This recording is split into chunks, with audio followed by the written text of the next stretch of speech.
നമസ്കാരം. ഫോർട്ടുഗ ന്യൂസിലേക്ക് സ്വാഗതം. രാജ്യത്ത് ബി.ജെ.പിയുടെ അഴിമതി കഥകൾ ഓരോന്നായി പുറത്തു വന്നുകൊണ്ടിരിക്കുകയാണ്. കേന്ദ്ര സർക്കാർ നേരിട്ട് നടത്തിയ ഓരോ വികസന പ്രവർത്തനങ്ങളിലും അഴിമതിയുടെ കറ പുരണ്ടിരിക്കുന്നു എന്നുള്ള ഞെട്ടിക്കുന്ന റിപ്പോർട്ടുകൾ പുറത്തു വന്നുകൊണ്ടിരിക്കുന്നു.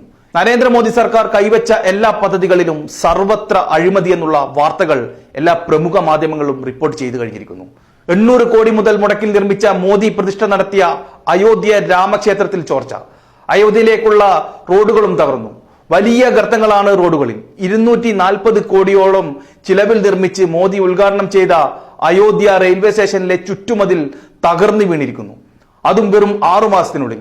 17,843 കോടി രൂപയുടെ ചിലവിൽ നിർമ്മിച്ച് മോദി ഉദ്ഘാടനം ചെയ്ത അടൽ സേതു ഇതാ വിള്ളൽ വീണ് തുടങ്ങിയിരിക്കുന്നു. 777 കോടി രൂപ ചിലവിൽ നിർമ്മിച്ച് മോദി രാജ്യത്തിന് സമർപ്പിച്ച പ്രഗതി മൈതാൻ ടണലിൽ മുഴുവൻ വെള്ളക്കെട്ട് രൂപപ്പെട്ട് കഴിഞ്ഞിരിക്കുന്നു. ഇപ്പോഴിതാ ബീഹാറിലെ അരാരിയ പാലം ഉദ്ഘാടനത്തിന് മുമ്പേ തകർന്നു വീണ് കഴിഞ്ഞിരിക്കുന്നു. ഇതടക്കം 5 പുതിയ പാലങ്ങളും ആകെ മൊത്തം 12 പാലങ്ങളുമാണ് ബീഹാറിൽ മാത്രം തകർന്നു വീണത്. ബീഹാറിൽ മാത്രം പാലങ്ങളുടെ നിർമ്മാണ പ്രവൃത്തികളിൽ കോടികളുടെ അഴിമതിയാണ് നടന്നിട്ടുള്ളതെന്ന് കേന്ദ്ര ഇന്റലിജൻസ് പോലും റിപ്പോർട്ട് ചെയ്യുന്നു. ഒരു സംസ്ഥാനത്തും ഒറ്റയടിക്ക് ഇത്രയും പാലങ്ങൾ ഒരുമിച്ച് തകർന്നു വീണില്ല എന്നുള്ള ചർച്ച ബി.ജെ.പിക്കിടയിൽ തന്നെ നിൽക്കുമ്പോൾ വിവാദ പ്രസ്താവനയുമായി വന്നിരിക്കുകയാണ് കേന്ദ്രമന്ത്രി. അഴിമതി പിടിക്കപ്പെടുമെന്നായപ്പോൾ വിചിത്രവാദവുമായി രംഗത്ത് വന്നിരിക്കുകയാണ് കേന്ദ്രമന്ത്രി ജിതിൻ റാം മാഞ്ചി. ബീഹാറിൽ ഒരു പാലം പൊളിഞ്ഞു തീരുന്നതിന് മുൻപേ മറ്റൊരു പാലം തകരുന്നു. ബീഹാറിൽ പാലം തകർച്ച തുടർക്കഥയായി മാറിക്കൊണ്ടിരിക്കുകയാണ്. കഴിഞ്ഞ 17 ദിവസത്തിനിടയിൽ സംസ്ഥാനത്ത് 12 പാലങ്ങളാണ് തകർന്നു വീണത്. ഇതോടെ പ്രതിപക്ഷം വിമർശനവുമായി രംഗത്തെത്തുകയും നിതീഷ് കുമാർ സർക്കാർ പ്രതിരോധത്തിലാവുകയും ചെയ്തു.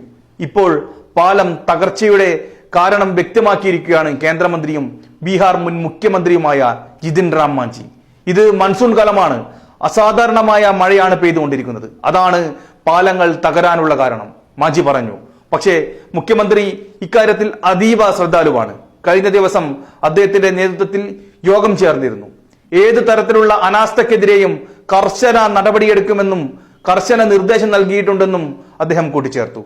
സിവാൻ സരൺ, മധുബാനി, അരാരിയ, ഈസ്റ്റ് ചമ്പാരൻ, കിഷൻഗഞ്ച് ജില്ലകളിലാണ് പാലം തകർന്ന സംഭവങ്ങൾ റിപ്പോർട്ട് ചെയ്തിരിക്കുന്നത്. എന്നാൽ മന്ത്രിയുടെ ഈ പ്രസ്താവന വൻ വിവാദമായി. കേന്ദ്ര സർക്കാർ പുതുതായി പണിത ഇപ്പോൾ ഉദ്ഘാടനം ചെയ്ത പാലങ്ങളാണ് പൊളിഞ്ഞു വീണുകൊണ്ടിരിക്കുന്നതെന്ന് കോൺഗ്രസ് കുറ്റപ്പെടുത്തി. പുതിയ പാലങ്ങളൊക്കെ എങ്ങനെ പൊളിഞ്ഞു വീഴുമെന്നും നിർമ്മാണ പ്രവൃത്തിയിൽ വൻ അഴിമതിയാണ് നടന്നിട്ടുള്ളതെന്നും കേന്ദ്ര സർക്കാരിന്റെ അഴിമതി പുറത്തു കൊണ്ടുവരുന്നത് വരെ ഒരടി പിന്നോട്ടില്ല എന്നും ബീഹാർ പ്രദേശ് കോൺഗ്രസ് കമ്മിറ്റി പ്രസിഡന്റ് അഖിലേഷ് പ്രസാദ് സിംഗ് മാധ്യമങ്ങളോട് പറഞ്ഞു.